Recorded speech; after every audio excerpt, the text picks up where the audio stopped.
Good morning বন্ধুরা, তোমরা কেমন আছো? নিশ্চয়ই ভালো আছো, আমিও ভালো আছি। এখন বাজে সকাল 8টা। তো এখন থেকে তোমাদের সাথে নিয়ে আমি আমার ভিডিওটা স্টার্ট করছি। তা রোদ্রকে স্কুলে গাড়িতে দিয়ে আসলাম, আর যখন গাড়িতে দিতে গেছিলাম তখন খুব বৃষ্টি পড়ছিল। আর যেহেতু বাচ্চা মানুষ, ঘুম থেকে তুলতে না খুব কষ্ট হয়, খুব মায়া লাগে, কিন্তু কি করবো বলে, স্কুলে তো পাঠাতেই হবে। আর স্কুলে না পাঠালে না বাড়িতে থেকে কি করবে, টিভি দেখবে আর নয় ফোন দেখবে। আর যেতে যেতে স্কুলে না একটা অভ্যাস থাকে, আর বাড়িতে বসিয়ে রেখে কি করবো ওকে। আর একটু পরে বৃষ্টি থেমে যাবে, সেই জন্য ওকে স্কুলে পাঠিয়ে দিয়েছি। এমনি সোমবার স্কুলেও যায়নি, আর দাদা আকাশও স্কুলে যায়নি আজকে। ওর সামনের মাসে পরীক্ষা হলো, বলছে মা আমি আজকে স্কুলে যাবো না, বাড়িতে থেকে পড়বো। আমি তো যাস না, তাহলে বাড়িতে থাক। তো দু ভাইকে এক জায়গায় রাখা যাবে না, কারণ রোদ্দুর যখন টিভি দেখবে, যখন বোকা যদি দিই আমি, তো দাদা এসে ওকে বাঁচিয়ে নেয়। ওর দাদা হলো ওর প্রাণ, মানে ভাইকে কিছু বলা যাবে না, যা কিছু হয়ে যায়। ওকে গাড়িতে তুলে দিয়ে এসে, যখন গাড়িতে তুলতে গেছে তখন মেশিন চালিয়ে দিয়ে গেছিলাম সকালবেলা। তো দরজাটা খুব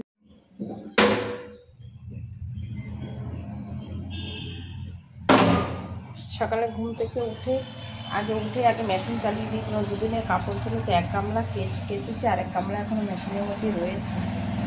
এই কাপড়গুলো কালকে যেত, তো কালকে পরশু কাচতে পারিনি, কাপড় অনেক কাপড় জমে গেছিলো। আর দেখো এখন আকাশটা কত পরিষ্কার হয়ে গেছে,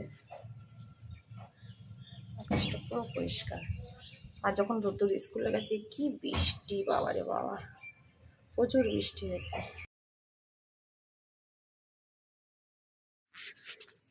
এখন উপরে উঠছি, যে কাপড়গুলো কেচে রেখে দিয়েছিলাম সেই কাপড়গুলো সব উপরে মেলে দেবো। আর আমার উপরে ঘর যেহেতু পুরো কমপ্লিট হয়নি এখনো, শুধু পুট্টি আর টাইলসের কাজ, জানলা এগুলো অল্প কাজ বাকি আছে। সেগুলোতে আমি এক সাইডে জানলার এই পাশে দড়ি, আর যেহেতু মেশিনে কাচা সেহেতু অত জল নেই, এখানে একটু দিলে হাওয়াতে টেনে যাবে, হাওয়াতে টেনে গেলে সেগুলো ঘরে এনে পাখার তলায় দেওয়া যাবে। নাহলে এত ভিজা কাপড়, ছোট বাচ্চা থাকলে ঘরে কাপড়, এত ভিজা কাপড় মেলতে নেই, ভিজাটা গায়ে টানে। এই জন্য আমি ভিজা কাপড় বেশি একটা ঘরে মেলি না, আর মেলার ঘরে সেরকম জায়গাও নেই, তাই জন্য উপরে মেলছি। আর এই বাইরে কিন্তু প্রচণ্ড বৃষ্টি হচ্ছে, আর এই যেটুকু জায়গা হবে না, একটার পর একটা কাপড় দিয়ে রেখে দিয়ে দেবো, যাতে জলটা একটু, হাওয়াটা একটু হলেও কমে। তো এরকম বাইরে কী পরিমাণে বৃষ্টি হচ্ছে, কিরম বৃষ্টি হচ্ছে দেখেছো, ভালো বৃষ্টি হচ্ছে।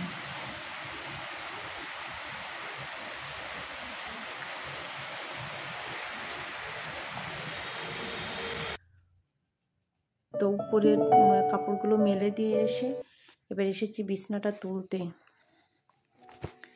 তা বিছনাটা তুলে নেব।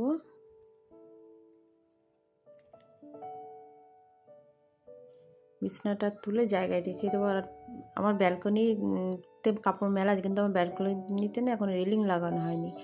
সামনে সাইডে যে কাপড় মেলার যে ব্যালকনিগুলো করা হয়েছে সেগুলোতেও এখনও রেলিং লাগানো হয়নি, যার জন্য ব্যালকনিতে না উঠতে ভয় লাগে। আর যেহেতু সরু ব্যালকনি, যদি পা পিছলে যায়, আগে তাও উঠে মেলতাম মাঝে সাঝে, দড়ি টানানো আছে, কিন্তু এখন না আর ভয় লাগে, যদি পা পিছলে যায় টাইলস বসানোর পরে। আর আমি আর ব্যালকনিতে সাইড যেটা কাপড় মেলার জন্য ওইটা যায় না, কিন্তু ওই সামনেরটাই যায়। তা আমি বিছনা টিছনা তুলে, ঘরটা ছাড়া হয়ে গেছে, মোছা হয়ে গেছে। আজকে আবার বৃহস্পতিবার, তো বাবা বাজার থেকে এগুলো নিয়ে এসেছে। মুসুর ডালটা একটা বাড়ন্ত হয়ে গেছিলো, তো বললাম নিয়ে আসতে, তাই নিয়ে এসেছে।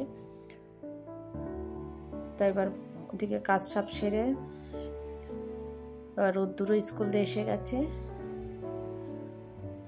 এবার আমি দুপুরবেলা রান্না বসিয়ে দিয়েছি। তাই এক পাশে ভাত আর এক পাশে মুগের ডাল বসিয়েছি। আর রান্না করে যাব, ঠাকুর ঘর মুছবো, করে যাব ঠাকুর ঘর মুছবো, ঠাকুরের বাসন মাজবো, মেজে আবার যা কাজ থাকে, একটা সংসারে তো কম কাজ থাকে না, অনেক কাজ থাকে। তো মুসুর ডালটা কৌটায় ঢেলে নিচ্ছি।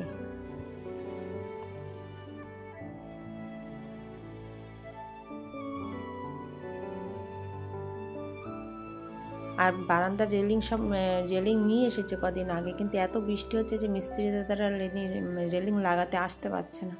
একটু বৃষ্টি কমলে তবেই আসবে। তা বৃষ্টি তো কমার নামই নেই। তো বারান্দার রেলিংগুলো লেগে গেলে কি বারান্দার রেলিংয়ের কাপড়টা ওই পাশে মেলে দেওয়া যাবে, মেলে দিয়ে দড়িটা উপরে উপরে একটু টানিয়ে উপরের দিকে একটু টানিয়ে দিলে মানে জলটা রেলিং আমার ব্যালকনি তো বারান্দা বলছি সরি ব্যালকনিতে জল আসে, জলের ছাটা আসে, তা হলেও যে কিছুটা তো মেলা যাবে। আমাদের না প্রচুর রোদ, এখন বৃষ্টি হচ্ছে তাই নাহলে প্রচুর রোদ পড়ে, প্রচুর রোদ। সেই 11টা নাগাদ রোদ আসে, আর সেই বিকাল যত সময় আর কি রোদ থাকে অষ্টনাগে তত সময় আমার ব্যালকনিতে রোদ থাকে। তাই দুপুরবেলা রান্নার আমার ডাল নামিয়ে নিয়েছে, ভাত হচ্ছে, আর যে ভেন্ডি ভাজা বসিয়ে দিয়েছি। তা দুপুরে যে ভেন্ডি ভাজা বসিয়ে ভেন্ডিতে নুন হলুদ দিয়ে চাপা দিয়ে দেবো।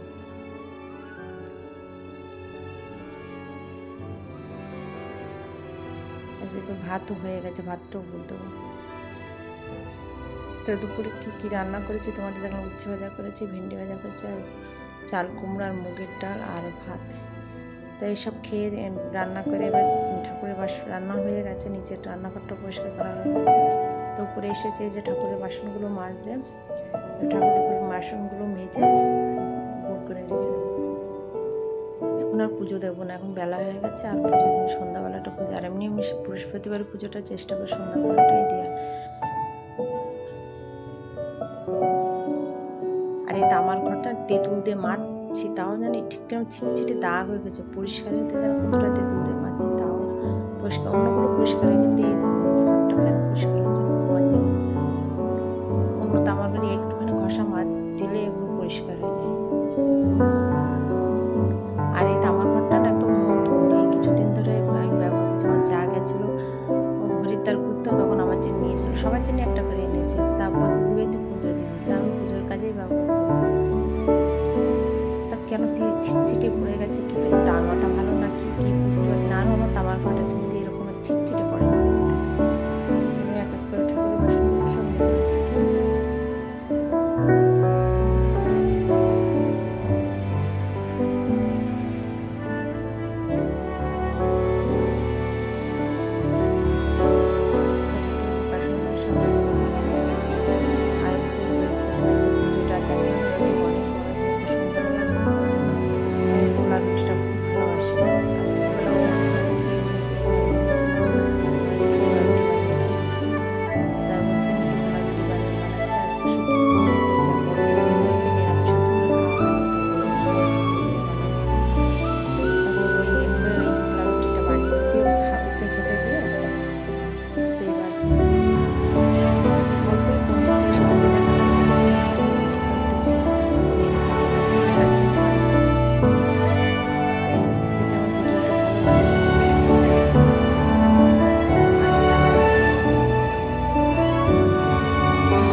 গরম মশলা দিয়ে